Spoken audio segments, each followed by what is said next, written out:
അഗജാനനപദ്മാർക്കം ഗജാനനമഹർനിശം അനേകദം തം ഭക്താനാം ഏകദന്തമുപാസ്മഹേ.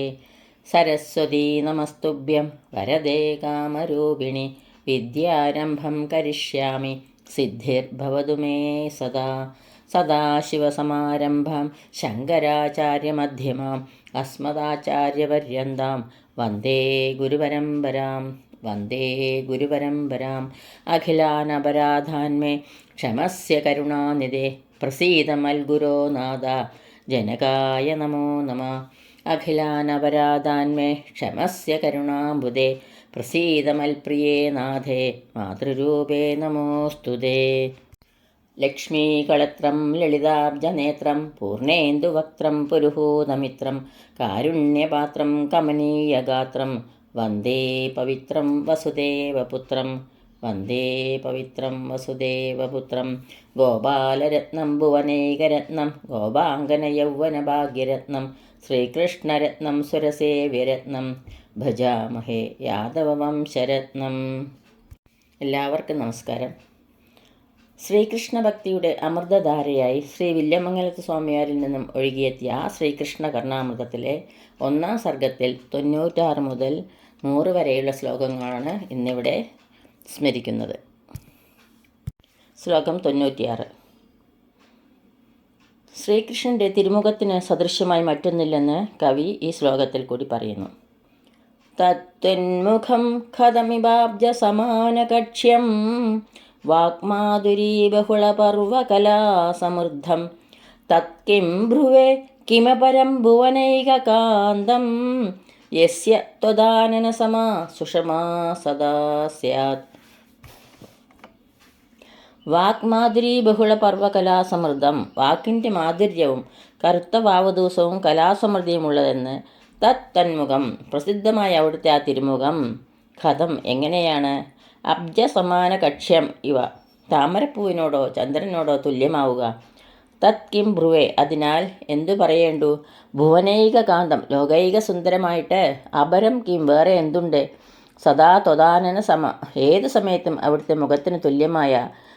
സുഷമ യസ്യ സ്യാത്, പരമശോഭ വേറെ എന്തിനുണ്ടാവും? സുന്ദരമായ മുഖത്തെ കവികൾ താമരപ്പൂവിനോടും പൂർണ്ണചന്ദ്രനോടുമാണ് ഉപമിക്കുക പതിവ്. എന്നാൽ അതിൽ രണ്ടിലുമില്ലാത്ത ചില ഗുണങ്ങൾ അവിടുത്തെ തിരുമുഖത്തിനുണ്ട്. താമരപ്പൂവിന് മധുരമായ വാക്കില്ല, ചന്ദ്രന് കറുത്ത വാവിനാൽ തീരെ കാന്തിയില്ല. അവിടുത്തെ മുഖത്തിനാകട്ടെ മധുരമായ വാക്കുമുണ്ട്, കറുത്ത വാവ് ദിവസം പോലും മികച്ച ശോഭയുമുണ്ട്. ആ സ്ഥിതിക്ക് ഭഗവാന്റെ മുഖത്തെ താമരപ്പൂവിനോടോ ചന്ദ്രനോടോ ഉപമിച്ചാൽ അത് ശരിയായ ഉപമയാവില്ല. ചില ഗുണങ്ങൾ കുറഞ്ഞതിനാൽ ന്യൂനോപമയേ ആവുകയുള്ളൂ. ലോകൈക സുന്ദരമായ ഭഗവാന്റെ മുഖം അസദൃശ്യമാണെന്നർത്ഥം. എല്ലാ ഗുണം കൊണ്ടും തുല്യമായാലേ ഉപമയ്ക്ക് സാധുത കിട്ടുകയുള്ളൂ എന്ന് പറയുന്നു ഇവിടെ. അതായത് ഏതു സമയത്തും അവിടുത്തെ മുഖത്തിന് തുല്യമായ പരമശോഭ വേറെ ഒന്നിനും ഉണ്ടാവില്ല എന്ന് സ്വാമിയാർ ഇവിടെ പറയുന്നു. ശ്ലോകം 97. ശുശ്രൂഷസേ യദി വജശൃണുമാമകീനം പൂർവൈരപൂർവകവിഭിന്നകടാക്ഷിതം യത് നീരാജനക്രമധുരാം ഭവദാനനേന്ദുർ നിർവ്യാജമർഹതി ചിരായ ശശിപ്രദീപ. ത്വം യദി ശുശ്രൂഷസേ, അവിടുന്ന് കേൾക്കാൻ ആഗ്രഹിക്കുന്നുണ്ടെങ്കിൽ, മാമകീനം വജ ശൃണു, എൻ്റെ വാക്ക് കേൾക്കൂ. യത് പൂർവൈ, ഇത് പണ്ടത്തെ, അപൂർവ കവിഭി, മഹാകവികളാൽ ന കടാക്ഷിതം, കടാക്ഷിക്കപ്പെട്ടിട്ടുള്ളതല്ല, ശ്രദ്ധിക്കപ്പെട്ടിട്ടുള്ളതല്ല. ശശിപ്രദീപ, ചന്ദ്രനാകുന്ന വിളക്ക്. ഭവദാനനേന്തോ, അവിടുത്തെ മുഖചന്ദ്രനെ ചിരായ, വളരെ കാലമായി നടത്തിക്കൊണ്ടുവരുന്ന. നീരാജനക്രമധുരാം, തിരിയൊഴിക എന്ന ചുമതല വഹിക്കുവാൻ. നിർവ്യാജം അർഹതി, തികച്ചും അർഹിക്കുന്നു. കവി ഭഗവാനോട് നേരിട്ട് പറയുകയാണ്. അല്ലയോ ഭഗവാനെ, അവിടുന്ന് കേൾക്കുവാൻ ആഗ്രഹിക്കുന്നുണ്ടെങ്കിൽ ഞാൻ പറയാം, കേൾക്കൂ. പണ്ടത്തെ മഹാകവികൾ ആരും വിചാരിച്ചിട്ടുള്ളതോ പറഞ്ഞിട്ടുള്ളതോ അല്ല ഇത്. അവിടുത്തെ മുഖമാണ് യഥാർത്ഥ ചന്ദ്രൻ. ഒരു ചന്ദ്രൻ പതിവായി ഉദിച്ചസ്തമിക്കുന്നതായി കാണുന്നുണ്ടല്ലോ, അത് ചന്ദ്രനല്ല.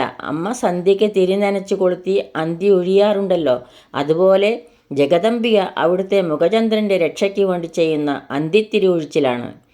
ഭഗവാന്റെ മുഖത്തിൻ്റെ അടുക്കൽ ചന്ദ്രൻ പകലത്തെ വിളക്ക് പോലെ തീരെ നിഷ്പ്രഭനാണ് എന്നർത്ഥം.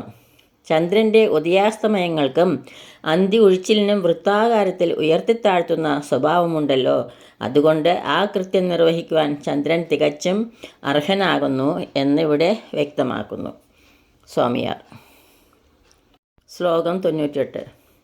അഖണ്ഡ നിർവാണരസപ്രവാഹേ വിഖണ്ഡിതാശേഷരസാന്തരാണി നിയന്ത്രിതോദ്വാന്തസുധാർണവാനി ജയന്തി ശീതാനി തവ സ്മിതാനി.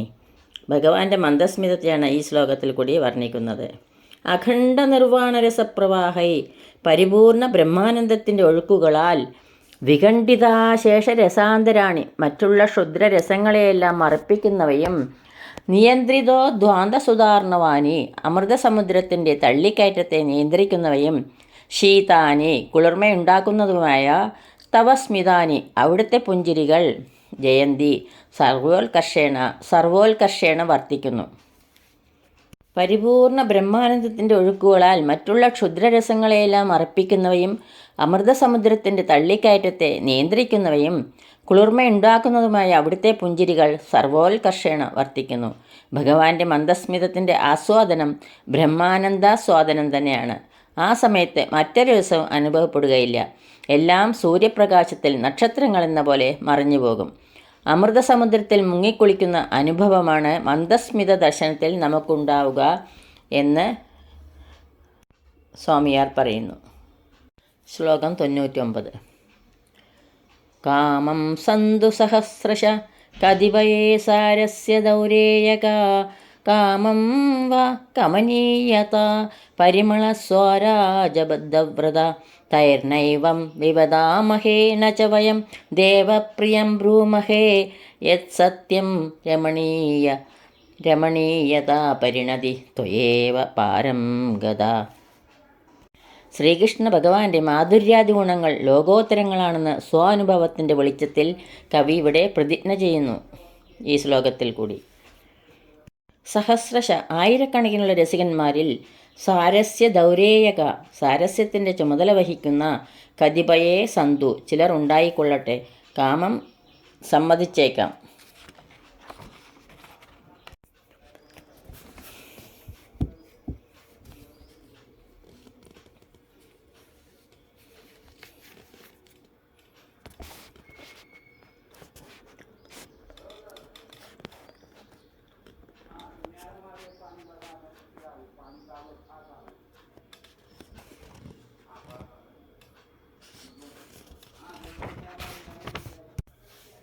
അല്ലയോ ഭഗവാനെ, നാം സേവ പറയുകയല്ല, യാതൊന്നാണോ സത്യം അത് പറയുന്നു എന്ന് മാത്രം.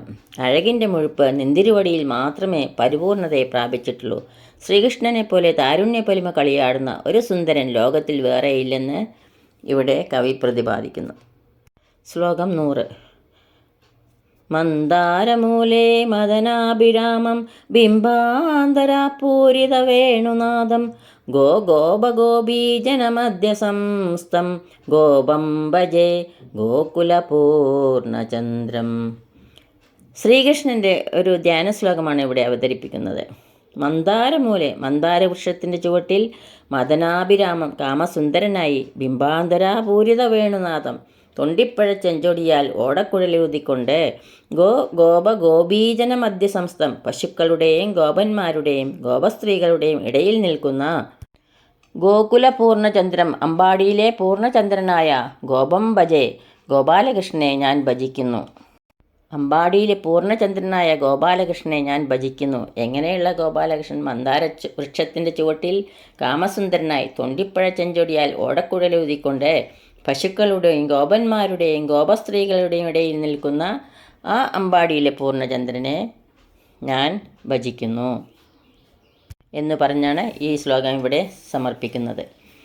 സർവത്ര ഗോവിന്ദനാമ സങ്കീർത്തനം, ഗോവിന്ദ ഗോവിന്ദ. ഈ ശ്ലോകങ്ങളാവുന്ന അക്ഷരപ്പൂക്കൾ ഗുരുക്കന്മാരുടെ പാദങ്ങളിലും പൊന്നു ഗുരുവായൂരപ്പൻ്റെ പാദത്തിലും ഭക്തിയാദരപൂർവ്വം സമർപ്പിക്കുന്നു.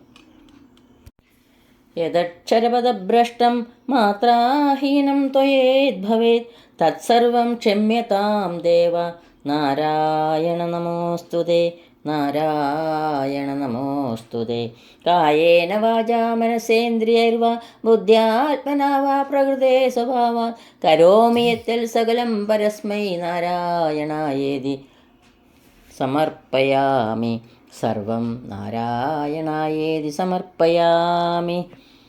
സ്വസ്തി പ്രജാഭ്യ പരിപാലയന്താം ന്യായേണ മാർഗേണ മഹീം മഹീഷ. ഗോബ്രാഹ്മണേഭ്യ ശുഭമസ്തു നിത്യം.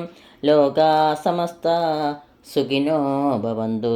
ലോകാ സമസ്ത സുഖിനോ ഭവന്തു. ലോകാ സമസ്ത സുഖിനോ ഭവന്തു. എല്ലാവർക്കും ശാന്തിയും സമാധാനവും ഭഗവത് ഭക്തിയും ശ്രീ പൊന്നു ഗുരുവായൂരപ്പൻ്റെ അനുഗ്രഹം ഉണ്ടാകട്ടെ എന്ന് പ്രാർത്ഥിക്കുന്നു. സർവത്ര ഗോവിന്ദനാമ സങ്കീർത്തനം. ഗോവിന്ദ ഗോവിന്ദ സദാ സർവത്ര ഗോവിന്ദനാമ സങ്കീർത്തനം. ഗോവിന്ദ ഗോവിന്ദ.